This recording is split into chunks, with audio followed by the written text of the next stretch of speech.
प्यास बनती है। और प्यास और समय को तो हम चाहते ही नहीं ना, समय देना। तो सीए बनना है तो हमको बस ये है कि भाई बन जाऊं फटाफट, 2-3 एग्जाम देने हैं और उसको दे के बन जाऊं। कंपनी सेक्रेटरी बनना है, प्रोफेसर बनना, ग्रेजुएट बनना भी अपने आप में एक मुश्किल काम है। एक एक फाटक से गुजरना पड़ता है। 10th में आ गए तो फाटक आ गया सामने, है ना। 10th का फाटक क्रॉस करने से पहले बच्चा कितना टेंशन में आता है, माता पिता इतने टेंशन में आते हैं, बेचारे बच्चों को बीमार कर देते हैं। 2-4 बच्चे अभी माँ उनकी लेके आई मेरे पास, मैंने कहा क्यों इनको बीमार कर रखा है, जाओ जाके अपना एग्जाम दो, पढ़ लिया जितना पढ़ लिया, अब क्या चिंता करते हो, फल की क्या चिंता करते हो। अब तो जो पढ़ लिया जो मुकद्दर में है वो सामने आएगा, जो गुरु का आशीर्वाद है वो सामने आएगा।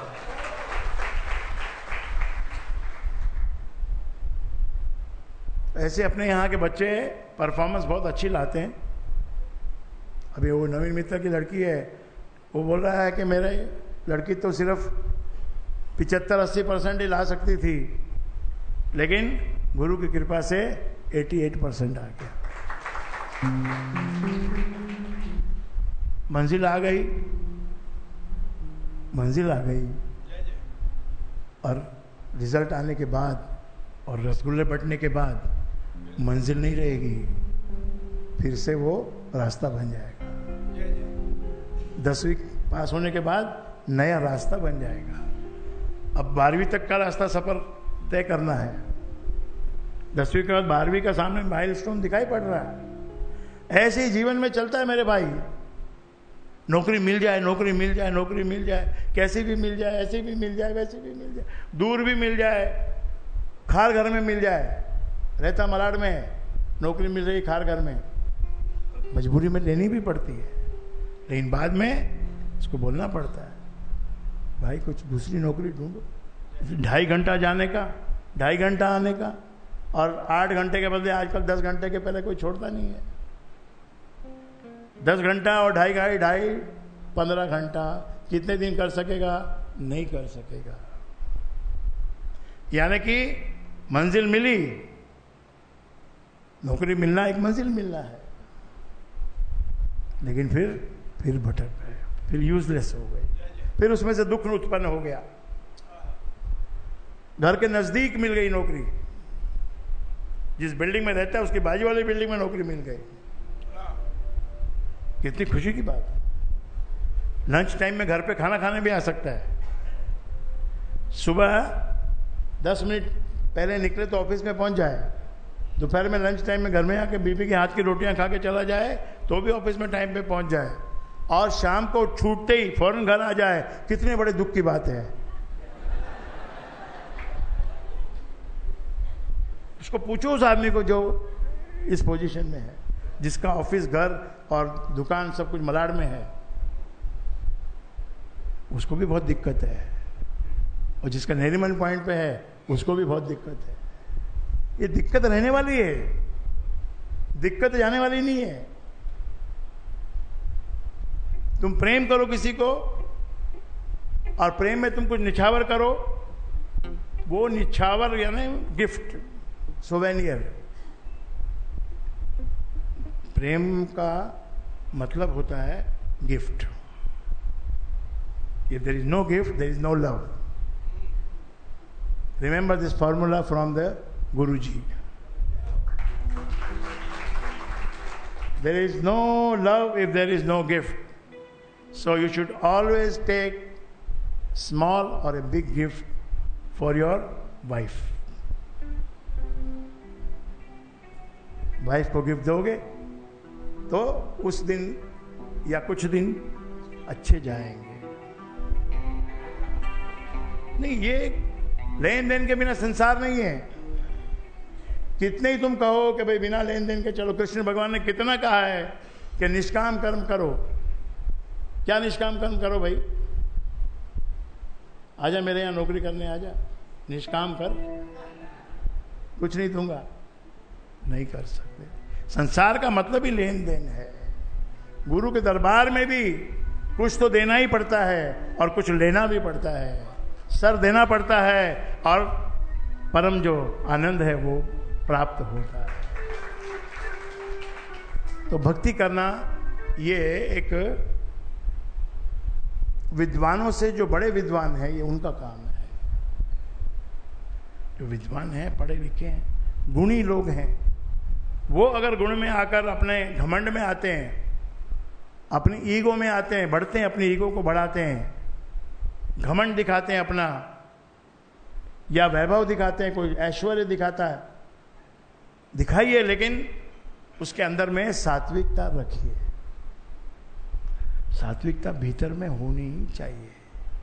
ऊपर से आपके पास कितनी बड़ी गाड़ी, सुंदर, बहुत कीमती हो, मकान भी आपका बहुत कीमती हो, फिर भी जिसको आप अपना मानते हो, उसके साथ में उस वक्त अपनत्व का भाव और बढ़ाना चाहिए।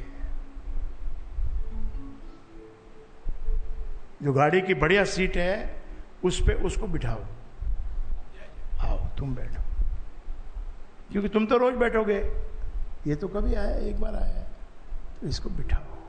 ये व्यवहारिक ज्ञान तुमको सीखना पड़ेगा, मुस्कुराना सीखना पड़ेगा।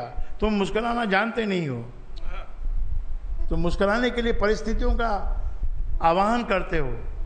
कोई परिस्थिति हो तो मैं मुस्कुराऊं, नहीं मेरे भाई, अब कला जो है वो ये है कि तुम मुस्कुराना सीखो, दुख में भी मुस्कुराना सीखो, और मिलन में, जुदाई में, प्रेम में, सब में मुस्कुराना सीखो। और वही मुस्कुराहट ही रोना है, उसी की पराकाष्ठा इज क्राइंग, वीपिंग। दोनों एक ही चीज है कि जब एकदम खिंच जाती है बात, एकदम जब खिंच जाती है तो दूसरी अपीयरेंस हो जाती है। रोते रोते रोते रोते रोते रोते आदमी कितना रोएगा, लास्ट में हंसेगा। दुख कितना बड़ा होगा कि दुख उसके दुख को सहन करता जाएगा, रोएगा, लेकिन फिर बाद में हंस देगा। और जो बहुत हंसने वाला है, कितना हंसेगा, कहां जाएगा हंस के, हंसते हंसते हंसते हंसते रो देगा। ये रिवर्स मैकेनिज्म है। जो मिलता है हमको उससे भी नफरत होती है, एलर्जी होती है। एलर्जी एक वर्ड है। वो चीज हमको बार बार ज्यादा अगर हमारे सामने आती है, एलर्जी हो जाती है। इसीलिए थोड़ा हटना, सामने आना, बोलना, चुप रहना, काम करना, आराम करना, गुस्सा करना, प्यार करना, शांत रहना, कुछ बोलना। एक ही बात को मत सोचो कि मुझे तो बोलते ही जाना है। कोई कहीं पर कुछ बात हो रही है तो मुझे दिखाना है कि मुझे आता है, भाई पहले मेरी सुन लो। अरे यहाँ तेरा विषय ही नहीं है, तेरा यहाँ कोई काउंटिंग नहीं है, तेरा यहाँ कोई मतलब नहीं है, यहाँ तेरे को बोलने की आवश्यकता ही नहीं है। आवश्यकता पे ही बोलना चाहिए, ये एक सबसे बड़ा आर्ट है। और बिना आवश्यकता के मुस्कुराना चाहिए, लेकिन सब जगह नहीं भाई। कोई जगह ऐसा नहीं है जहां हर जगह जाओ तो मुस्कुराई दो। लेकिन कहने का मतलब, मुस्कुराहट एक कॉमा फ्लैग है, एक कॉमा फ्लैग है, मतलब छल है, छल करना एक छल है। और इस छल में बहुत दम है, इसके पीछे बहुत पैसा भी है। मुस्कुराहट से तुम करोड़ों कमा सकते हो। अगर तुमको आ गई मुस्कुराहट का खेल खेलना तो करोड़ों तुम कमा सकते हो।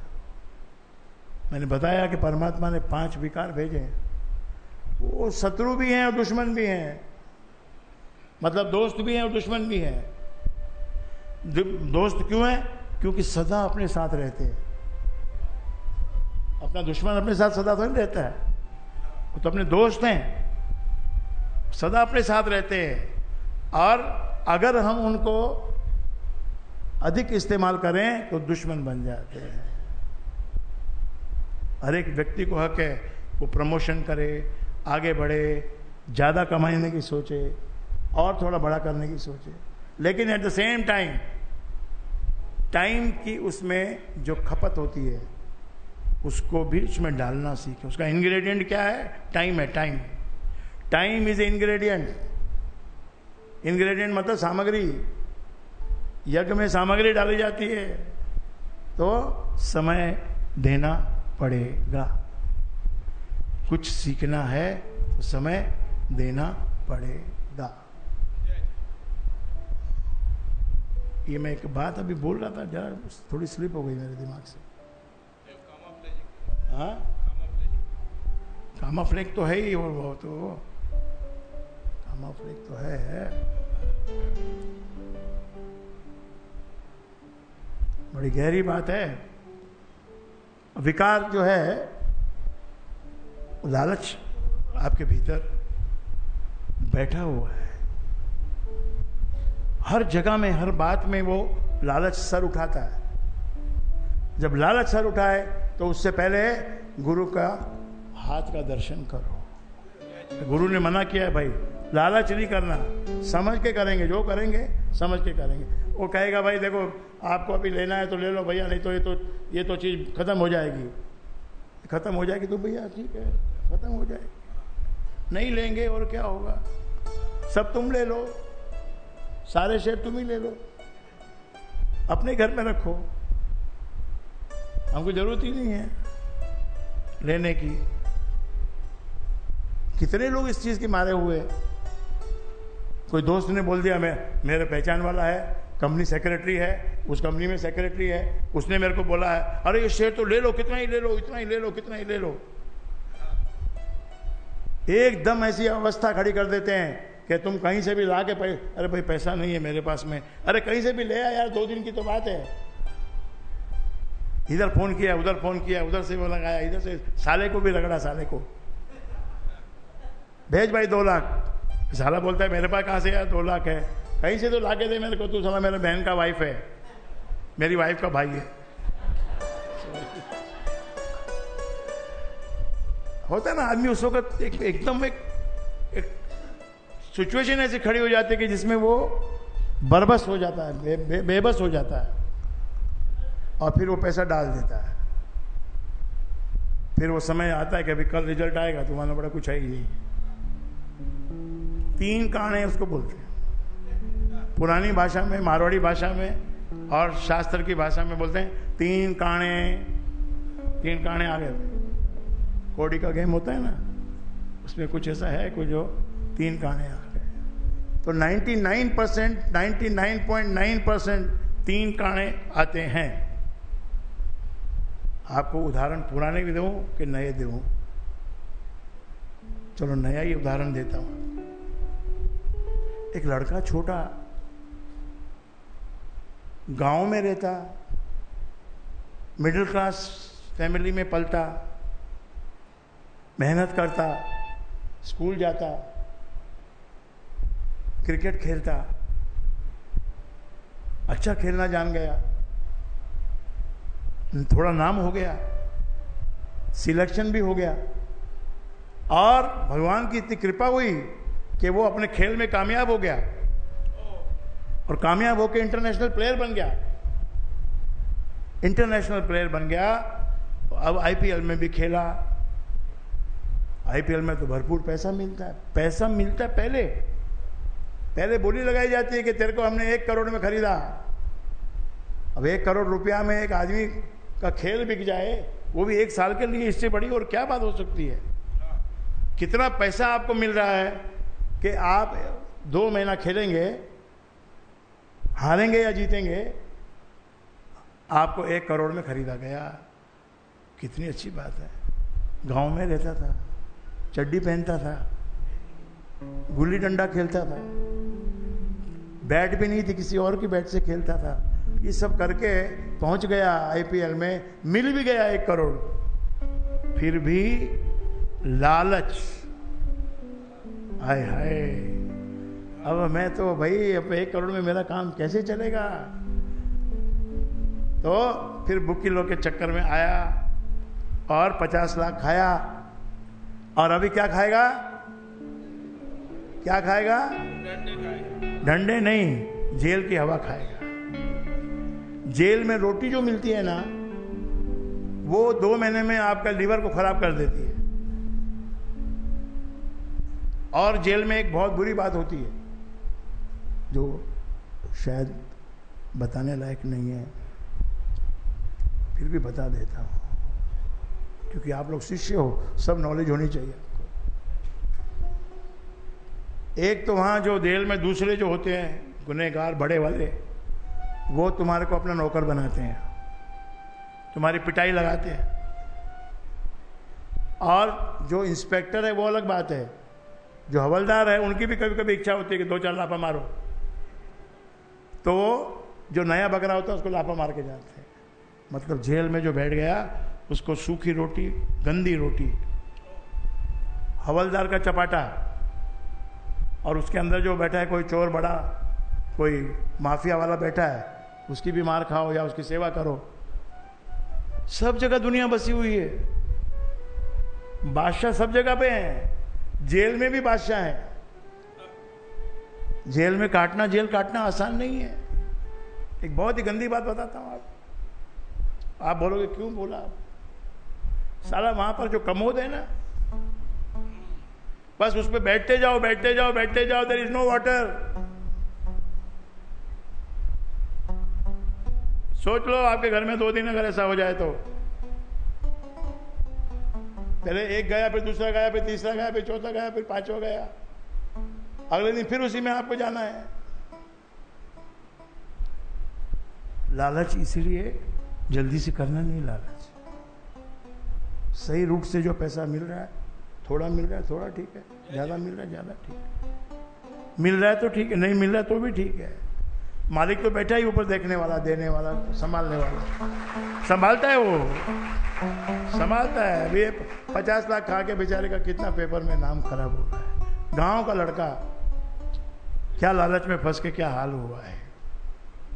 ऐसे आपका भी हाल हो सकता है अगर लालच में फंसे तो। जय जय। हद के अंदर रहना चाहिए। हद कहते ना, हद है, ये मेरी हद है, ये मेरी औकात है।